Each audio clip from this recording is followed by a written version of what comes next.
परम श्रद्धेय भक्तों, आज हम अध्याय 3 के श्रीमद् भगवद गीता के पंचम सोपान का श्रवण और मनन करेंगे। आप ध्यानपूर्वक इसका ध्यान करें और श्रवण और मनन करें।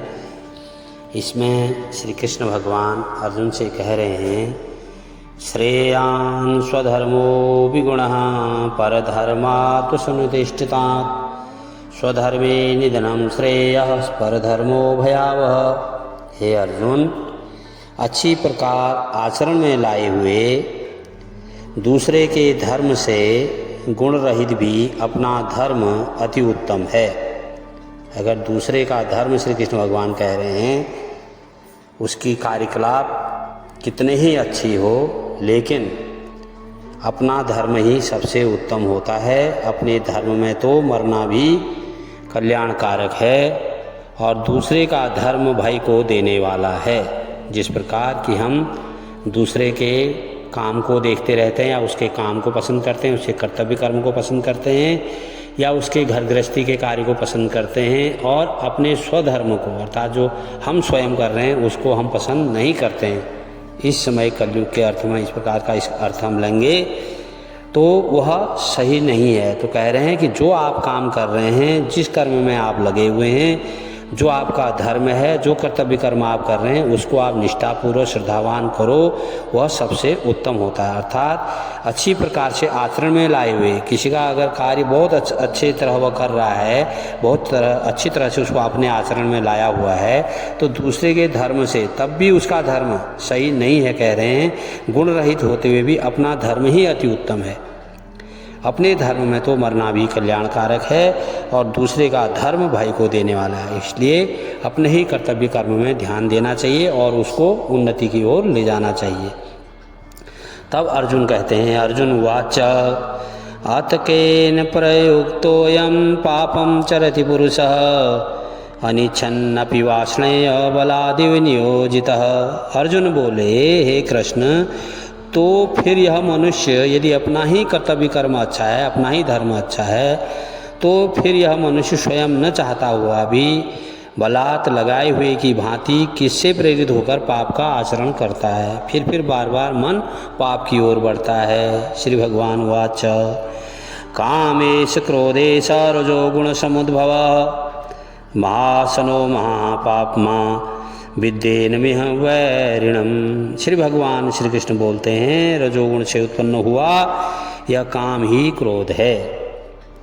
यह बहुत खाने वाला अर्थात भोगों से कभी न घाने वाला और बड़ा पापी है। इसको ही तू इस विषय में बैरी जान। धूमेना विरते वही अर्थादर्शो मलेन च यथो लवेनावृतो गर्भस्था तेन दमावृतम। जिस प्रकार धुएं से अग्नि और मैल से दर्पण ढका जाता है, अर्थात शीशा साफ नहीं दिखता, उस पर मैल जब जम जाता है, तथा जिस प्रकार जेर से गर्भ ढका रहता है, वैसे ही उस काम के द्वारा यह ज्ञान ढका रहता है। काम क्रोध के कारण ज्ञान नजर नहीं आता है, ज्ञान उत्पन्न नहीं होता है। आवृतम ज्ञान में तेन ज्ञानिनो नित्यवैरिणा कामरूपेण कौन्तेय दुष्पूरेण नलेन च। और हे अर्जुन, इस अग्नि के समान कभी न पूर्ण होने वाले कामरूप ज्ञानियों के नित्य वैरी के द्वारा मनुष्य का ज्ञान ढका हुआ रहता है। इंद्राणी मनोबुद्धिरस्याधिष्ठानमुच्यते एते विर्मोहयते स ज्ञानमावृत्य देहिनम। इंद्रियां, मन और बुद्धि ये सब इसके निवास स्थान कहे जाते हैं।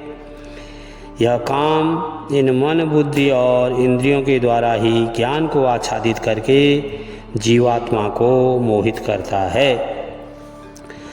तस्मात् तुमिन्द्राणादो नियम्य वरत वर्षव पापमानं प्रजह्वेनं ज्ञान विज्ञान नाशनम। इसलिए हे अर्जुन, तू पहले इंद्रियों को वश में करके इस ज्ञान और विज्ञान का नाश करने वाले महान पापी काम को अवश्य ही बलपूर्वक मार डाल। इंद्राणी प्राणाहुरेन्द्रेभ्य परम मनः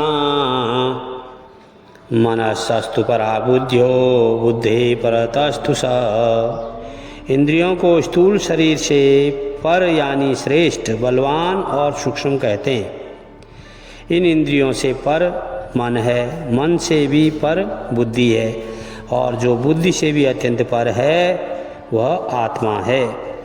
एवं बुद्धे परम बुद्ध्वा संस्तभ्यात्मनमात्मना चै शत्रुम महाबाहो काम रूपम दुरासदम। इस प्रकार बुद्धि से पर अर्थात सूक्ष्म, बलवान और अत्यंत श्रेष्ठ आत्मा को जानकर और बुद्धि के द्वारा मन को वश में करके हे महाबाहो, तो इस काम रूप दुर्जय शत्रु को मार डाल।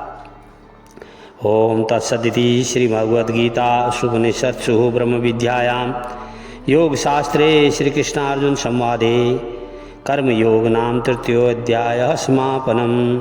परम श्रद्धेय भक्तों, परम मित्रों, आज हमारा श्रीमद्भगवद्गीता का तृतीय अध्याय समापन हुआ है। यदि आपको यह श्रवण मनन अच्छा लगता है तो आप सब्सक्राइब, शेयर, लाइक्स, कमेंट अवश्य करें, जिससे कि हम आगे चतुर्थ अध्याय का श्रवण और मनन कर सकें। धन्यवाद।